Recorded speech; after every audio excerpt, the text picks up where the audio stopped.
안녕하세요. 오늘 정말 흥미로운 자료, 함께 파헤쳐 볼 텐데요.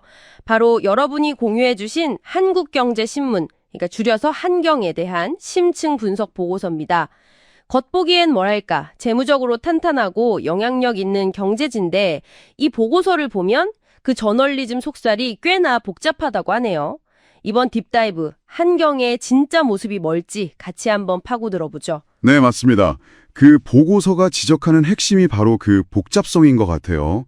한경이 분명 시장을 선도하는 강력한 매체인데 동시에 그 운영 방식이나 보도 행태를 보면 좀 고개를 갸웃하게 만드는 지점들이 있다는 거죠. 특히 소유 구조부터 들여다보면 흥미로운 대목이 많습니다. 그렇죠. 보고서에서 가장 먼저 딱 눈길을 끄는 게 바로 그 소유 구조예요. 이론상으론 주주가 분산된 형태 같지만 실제로는 소수의 대기업, 특히 현대차, SKT, LG, 삼성, SDI 같은 4대 그룹 계열사들이 절반 넘는 지분을 갖고 있다는 거잖아요. 이게 단순히 그냥 지분 참여, 이걸 넘어서 신문사의 방향성에 대체 어떤 영향을 미치는 걸까요? 네, 보고서는 바로 그 지점을 아주 날카롭게 파고듭니다. 소유가 이념을 결정한다는 분석인데요. 즉, 대기업이라는 소유주의 존재 자체가 한경의 편집 방향, 특히 자유민주주의와 시장경제 창달이라는 사실을 해석하는 방식에 좀 구조적인 영향을 미친다는 겁니다. 여기서 말하는 시장경제가 과연 중립적일 수 있겠냐? 이런 질문을 던지는 거죠. 보고서는 소유주의 이해관계, 예를 들면 규제 완화나 노동시장 유연화 같은 이슈에 자연스럽게 더 친화적인 시각을 갖게 될 가능성이 높다, 이렇게 분석하고 있어요. 그러니까 소유 구조가 신문의 기본적인 논조를 어느 정도 설정한다는 거군요. 근데 또 흥미로운 건 보고서가 한경의 저널리즘 역량 자체를 낮게 평가하지만은 않는다는 점이에요. 예를 들어서 그 서일초 교사 사망 사건 단독 보도 같은 경우 한국 기자상 받으면서 교권 문제를 사회적 공론장으로 끌어올린 공로도 인정하고 있고요. 또 이주 노동자 문제를 다룬 기획 기사도 좋은 평가를 받았다고 하고요. 이건 어떻게 봐야 할까요? 바로 그 지점이 이 보고서가 말하는 한경의 모순 혹은 이중성입니다. 네, 그러니까 뛰어난 탐사보도 역량을 분명히 갖추고 있고 실제로 공익에 기여하는 보도를 해내기도 하거든요. 하지만 동시에 특히 소유주인 대기업의 이해관계와 직접적으로 부딪히는 사안에서는 신뢰성에 좀 의문이 제기되는 사례들이 나타난다는 거죠.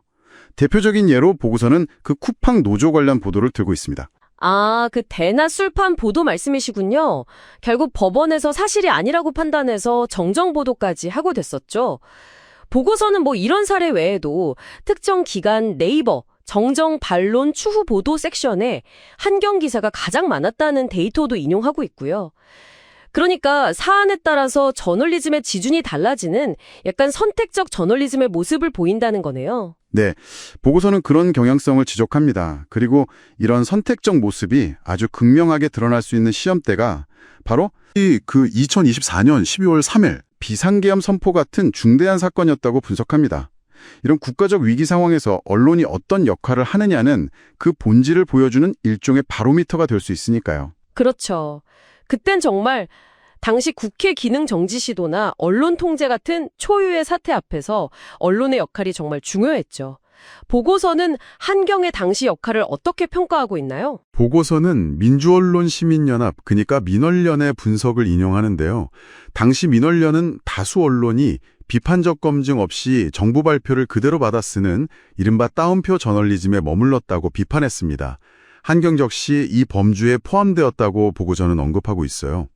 이게 뭘 의미하냐면 자유민주주의 창달이라는 한경의 사시에도 불구하고 실제 민주주의 위기 상황에서는 권력감시라는 언론 본연의 역할보다는 당시 정부와의 어떤 이념적 동일성을 더 우선시한 것 아니냐, 이런 분석으로 이어질 수 있다는 점을 시사하는 거죠. 물론 이것은 보고서에 담긴 분석 내용이고요. 저희가 이 사건 자체에 대한 입장을 밝히는 것은 아닙니다. 자, 그럼 이 모든 분석을 종합해 볼 때 여러분에게 이 정보는 어떤 의미가 있을까요?